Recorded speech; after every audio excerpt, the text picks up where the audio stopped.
Fala pessoas do YouTube, tudo beleza com vocês? Aqui é Léo Menezes falando, sejam todos muito bem-vindos a mais um vídeo do meu canal. Bem-vindos a mais um vídeo da semana especial Memória Hitchcock. E hoje eu vou comentar sobre outro grande clássico da carreira do mestre do cinema, Um Corpo que Cai.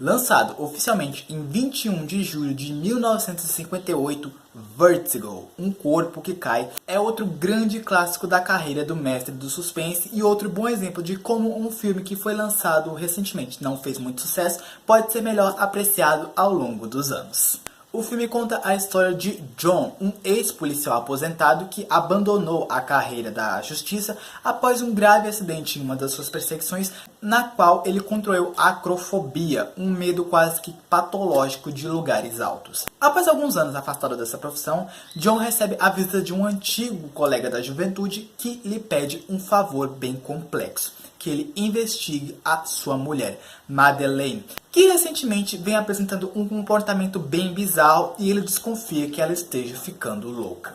Conforme começa a seguir Madeleine, John percebe que a mulher tem um fascínio fora do normal por lugares altos, o que o leva a enfrentar seus próprios medos no intuito de descobrir o que está acontecendo.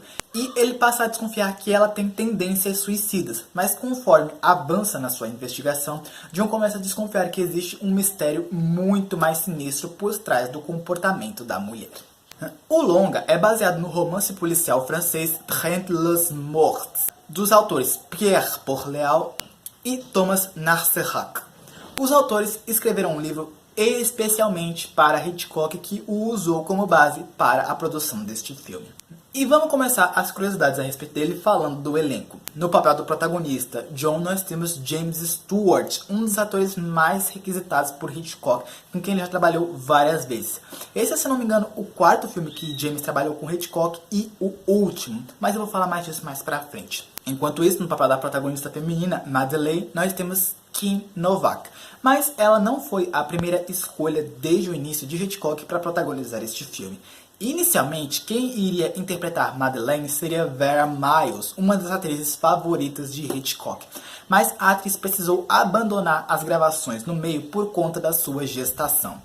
Outra atriz que foi cotada para protagonizar o filme foi Lara Turner, mas a atriz acabou exigindo um cachê um pouco alto demais, então sua escalação foi cortada. Então, Kim Novak foi selecionada para interpretar a personagem, mas Hitchcock já declarou mais tarde que não gostou muito dessa escolha. Ele próprio já admitiu que sentiu que fez a escalação da atriz errada para o papel. Um dos indícios que podem acabar provando isso é que a primeira fala de Kim no filme só acontece após 46 minutos. Agora, a construção do visual de Madeleine também teve umas etapas bem específicas. Juntamente com a figurinista Edith Head, Hitchcock montou um visual diferente para a personagem. A mulher se vestia completamente de cinza, pois tanto ele como a figurinista consideraram que seria sinistro e até um pouco estranho que uma mulher loira se vestisse completamente daquela cor. E já que a gente está falando do elenco, bora falar da célebre aparição de Hitchcock nesse filme, porque como a gente sabe, Hitchcock sempre gostava de fazer uma participaçãozinha de figurante que fosse nos seus longas. Nesse caso, ele aparece aos 11 minutos de filme, passeando na frente de uma locação, carregando algo como se fosse um estojo de instrumento musical. E claro, o filme tem lá suas inovações, e neste caso aqui, Hitchcock inovou ao criar o efeito Zoom Out e Track In, ou efeito vertigo, que no caso é a sequência de zoom e afastamento da câmera, assim. O diretor criou esse efeito com a ajuda do cameraman Irving Roberts, e ele já tinha a intenção de usar esse tipo de efeito desde a década de 40, no seu longa Rebecca, a Mulher Inesquecível, mas a tecnologia daquela época não favorecia tal inovação. A cena dura apenas alguns poucos segundos, mas ainda assim foram gastos cerca de $19 mil para que ela fosse feita. Outra curiosidade interessante quanto às gravações é quanto à cena em que John segue Madeleine até um museu e a vê observar de forma estranha um quadro na parede. Essa cena levou cerca de uma semana para ser gravada porque Hitchcock estava tentando conseguir a melhor iluminação possível para ela. E já que eu tô falando do museu, bora falar um pouco das locações do filme. Por exemplo, lá pro terceiro ato do filme, o John acaba encontrando uma mulher bem parecida com a Madeleine, que no caso Judy, em um hotel. Desde o ano de 2009, esse hotel que se encontra em Nova York passou a se chamar Hotel Vertigo. Além disso, outra locação importante no filme é a floricultura Podesta Badock, que já funcionava desde 1871. Hoje ela não passa de um negocinho que vive de internet. Terminadas as filmagens, veio a hora da estreia no cinema. E embora hoje Vertigo seja considerado um dos maiores clássicos da história da carreira de Hitchcock, na época que estreou, não foi bem assim.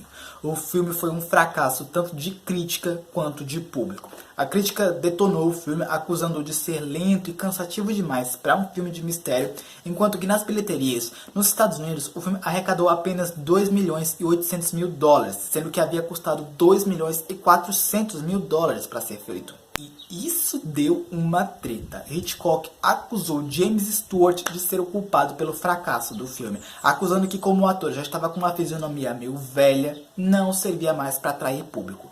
Como consequência, essa foi a última vez que James e Hitchcock trabalharam juntos. Uma pena, né? É até curioso ver como a indústria consegue ser implacável com pessoas depois que passam de certa idade, principalmente com as mulheres, mas pelo jeito com os homens também acontece isso, né?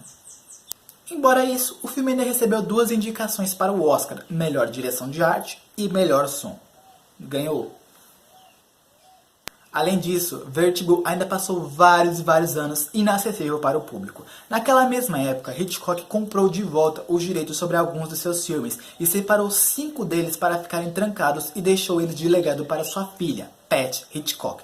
Esses filmes passaram cerca de 20 ou 30 anos inacessíveis para o público e só foram relançados de novo nos cinemas em 1974. Esses filmes foram conhecidos como os 5 perdidos Hitchcocks. Eram eles: Um Corpo que Cai, Janela Indiscreta, O Homem que Sabia Demais, Festim Diabólico e O Terceiro Tiro. Mostrando que o tempo é o verdadeiro dono da verdade, com o passar dos anos, Vertigo passou a ser muito mais bem apreciado e hoje é considerado uma das obras-primas de Alfred Hitchcock. Provando isso, no final da década de 90, a American Film Institute, AFI, lançou algumas listas elegendo quais eram os filmes mais importantes da história de Hollywood. E Vertigo figurou em 3 dessas listas. A primeira, os 100 filmes mais importantes da história do cinema de Hollywood, no qual ele apareceu na posição número 61. Além disso, ele também foi considerado o 10º maior filme de thriller ou terror da história e número 1 na lista de melhores filmes de mistério. Lista essa de que Hitchcock eu acho que apareceu mais umas 2 ou 3 vezes no top 10. Então foi isso, galera. Eu espero que vocês tenham curtido o vídeo. Se vocês curtiram, já sabem, deixa seu like aí embaixo, se inscreve no canal se você ainda não é inscrito, comenta aí embaixo o que você achou, compartilha esse vídeo com seus amigos fãs de cinema e bora todo mundo se cuidar, lavem as mãos, não saiam de casa e é isso, galera. Valeu, falou!